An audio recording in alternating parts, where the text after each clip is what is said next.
বৃহস্পতিবার পবিত্র রাতে কেউ যদি এই দোয়াটি 100 বার পরে কোনো দিন পৃথিবীর কোনো মানুষের কাছে তার হাত পাততে হবে না, পৃথিবীর সব কিছু তার পায়ের নিচে আল্লাহ হাজির করে দিবেন। দারিদ্রতা থেকে মুক্তি দান করবেন, বিপদ আপদ থেকে মুক্তি দান করবেন, তার সম্মানকে সুউচ্চতা দান করবেন, অসুস্থতা থেকে দূরে রাখবেন, আল্লাহর অশেষ দয়া ও রহম তাকে দান করে দিবেন। সুবহানাল্লাহ।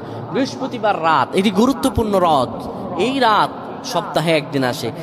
আরবিতে রাত আগে আসে, দিন পরে আসে। সুতরাং বৃহস্পতিবারের যে দিন গিয়ে রাত, এটি বৃহস্পতিবার রাত নয়, এটি শুক্রবারের রাত, এটি জুমাবারের রাত, এটি দোয়া কবুলের রাত, আল্লাহর কাছাকাছি হওয়ার রাত। সুবহানাল্লাহ।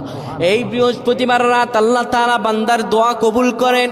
কেউ যদি বৃহস্পতিবার রাতে ঈশা নামাজের পরে পবিত্র হয়ে ইয়া হাইয়ু ইয়া হাইয়ু ইয়া হাইয়ু ইয়া রফিয়ু ইয়া রফিয়ু ইয়া রফিয়ু এই দোয়াগুলো পড়তে পারে 100 বার, আল্লাহ রাব্বুল আলামিন তার মর্যাদা বৃদ্ধি করে দিবেন, তার জীবনটাকে আমার আল্লাহ সুন্দরভাবে সাজিয়ে দিবেন, বিপদ আপদ বালা মুসিবত গুলো আমার রাব্বুল আলামিন দূর করে দিবে।